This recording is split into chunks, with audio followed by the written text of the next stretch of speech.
Hi hello viewers, welcome back to Kichu gaming. நம்ம இன்னைக்கு என்ன கேம் பார்க்க போகிறோம் அப்படின்னு பார்த்தீங்கன்னா, ஒரு ஃபன்னியான ஹைட் அண்ட் சீக் கேம் தான் விளையாட போகிறோம். ஸோ இந்த வீடியோவை ஃபுல்லாக ஸ்கிப் பண்ணாமல் பாருங்கள், கண்டிப்பாக என்ஜாய் பண்ணுவீங்க. ஓகே, இந்த கேமோட கான்செப்ட் என்ன அப்படின்னு பார்த்தீங்கன்னா, நம்ம ஒரு hide and seek game play பண்ணுவோம்.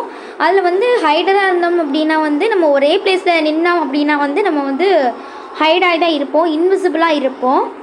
இல்லை நம்ம ஒரு இடத்துலேருந்து இன்னொரு இடத்துல மூவ் ஆனோம் அப்படின்னா நம்ம கொஞ்சம் கொஞ்சமாக விசிபிள் ஆக ஆரம்பிச்சிருவோம். அதாவது மற்றவங்க கண்ணுக்கு நம்ம தெரிய ஆரம்பிச்சிருவோம். ஹைடர்ஸ் டீமில், அதாவது ஒளிஞ்சிட்ருக்கவங்க டீமில் இருக்கவங்களுக்கு நம்மளுடைய பிக்சர் மேலே அவங்களுக்கு விசிபிளாக இருக்கும். ஆனால் சீக்கர்ஸ், அதாவது கண்டுபிடிக்கிறவங்க அவங்களுக்கு அதெல்லாம் தெரியாது.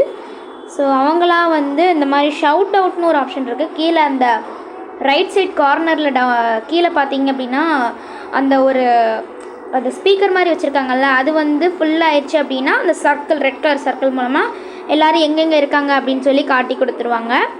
ஸோ எதுவுமே செய்யாமல் இருந்தாங்கன்னா அப்புறம் கண்டுபிடிக்கிறவங்களுக்கு எப்படி கண்டுபிடிக்க முடியும்? ஸோ அதனால தான் அந்த மாதிரி ஒரு வித்தியாசமான ஒரு ஆப்ஷன் கொடுத்துருக்காங்க. சரி வாங்க மக்களே, ப்ளே பண்ணலாம். இப்போ நம்ம கண்டுபிடிக்கிறவங்களா இருந்தோம் அப்படின்னா நம்ம கையில் ஒரு கன் கொடுத்துருவாங்க. இப்போ பார்த்தீங்களா, அந்த ஸ்பீக்கர் வச்சு அந்த ஷவுட் அவுட்டாக அதை என்னமோ ஒரு ஆப்ஷன் சொல்லுவாங்க, அந்த இதில் இருக்குது. இப்போ நம்ம இது மேலே நின்னோம்னா நம்ம விசிபிளாகவே தான் இருக்கிறோம், ஏன்னு தெரியல. ஸோ இப்போ நம்ம ஃபஸ்ட் ரவுண்ட் முடிச்சாச்சு. பெஸ்ட் ஹைடர், வாவ், ஃபஸ்ட் ரவுண்ட்லேயே நமக்கு பெஸ்ட் ஹைடர் பட்டம் கொடுத்துட்டாங்க, பரவாயில்லையே. சரி, நெக்ஸ்ட்டு எந்த லொக்கேஷன் சூஸ் பண்ணலான்னு தெரியல. ஓகே மக்களே, இந்த வீடியோ ஃபுல்லாக பாருங்கள், கண்டிப்பாக ஸ்கிப் பண்ணிடாதீங்க. ஏன்னா இந்த மாதிரி ஒரு ஃபன் கேம் நானே இப்போ தான் கண்டுபிடிச்சிருக்கேன். ஸோ இந்த மாதிரி கேம்ஸ் நீங்கள் விட்டிங்கன்னா அதுக்கப்புறம் எதாச்சியாக பார்க்குறது சந்தேகம் தான். ஸோ ஸ்கிப் பண்ணாமல் ஃபுல்லாக பாருங்கள்.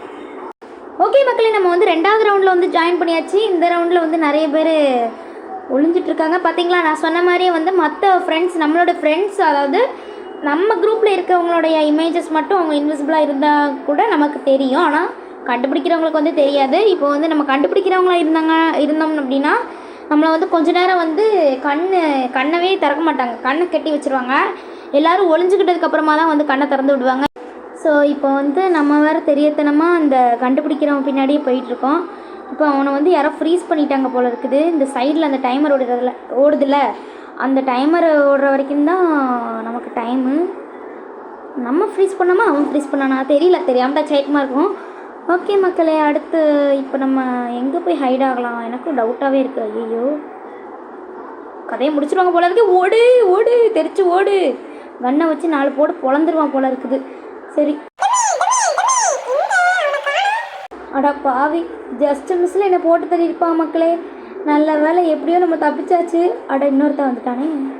சரி, இருக்கிற இடத்துல அப்படியே இருப்போம், அதுதான் நமக்கும் நல்லது. சரி, இன்னும் இத்தனை பேர் ஒரு இடத்துல சுற்றிட்டுருக்காங்க. இவங்க எல்லாருமே அவுட் ஆனவங்க தான் மக்களே. ஏன்னா நான் அந்த கேம் ப்ளே பண்ணும்போதே பார்த்துட்டேன். ஏன்னா எல்லாருமே அவுட் ஆனவங்க ரிப்பீட்டடாக வராங்க கேம்குள்ளே. ஏன்னா போரிங்காக இருக்கக்கூடாது அப்படிங்கிற ஒரு காரணத்தினால் நான் மூவ் ஆகும் போது இன்விசிபிளாக தான் இருக்கணும்னு ஒரு மோட் போட்டு வச்சுருக்கேனே. அப்படி இருந்து எப்படி இவங்க நம்மளை கண்டுபிடிச்சி சொல்கிறாங்க தெரியல. ஒருவேளை நமக்கு தான் நெட்டு ப்ராப்ளமாக இருக்கா? இல்லையே, இங்கே ஒய்ஃபை தான் கனெக்ட் பண்ணியிருக்கேனே. இல்லை, இவங்க நம்மளை ஏதோ ஒரு அடையாளத்தை வச்சு கண்டுபிடிச்சிட்டே இருக்காங்க.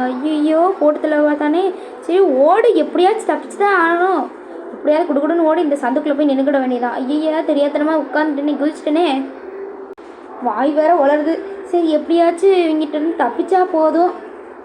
இந்த முக்கிலேயே நிற்போம். இன்னும் கொஞ்ச நேரத்தில் ஸ்பீக்கரை போட்டு சவுண்டை போட்டு நம்மளை மாட்டி கொடுத்துருவாங்க. உங்களுக்கும் இந்த கேம் ப்ளே பண்ணணும்னு நினச்சிங்கன்னா மறக்காமல் ப்ளே பண்ணி பாருங்கள். ரொம்பவே நல்லா இருக்குது. நான் ப்ளே பண்ணி பார்த்த எக்ஸ்பீரியன்ஸில் சொல்கிறேன், சூப்பராக இருக்குது இந்த கேம். எனக்கு ரொம்பவே பிடிச்சிருக்கு இந்த கேம். உங்களுக்கு வேணும் விளையாடணும்னு தோணுச்சுன்னா நீங்களும் ப்ளே பண்ணி பாருங்கள். நான் ஹைட் அண்ட் சீக் போட்டன்ஸ் தான் உள்ளே என்ட்ரு பண்ணேன். பார்த்தா இப்படி ஒரு அல்டிமேட்டான விஷயத்தை வச்சுருக்காங்க. அதாவது நம்ம இன்விசிபிளாக இருக்க முடியும் அப்படின்னு சொல்லிட்டு எனக்கே கொஞ்சம் ஆச்சரியமாக இருந்துச்சு. இந்த மாதிரி இன்விசிபிள் பவர்ஸ் எல்லாம் கொடுக்கவே மாட்டாங்க எந்த கேம்ஸ்லேயுமே அதிகமாக. ஆனால் இந்த கேம் தான் கொஞ்சம் ஸ்பெஷல் கேமு. ஓகே, நம்ம இந்த ரவுண்டை ஜெயிச்சிட்டோம். இதோட இந்த பார்ட் முடியுது. நெக்ஸ்ட் பார்ட் வேணும்னா கமெண்ட் பண்ணுங்கள், கண்டிப்பாக நான் போடுவேன். அது வரைக்கும் பாய்.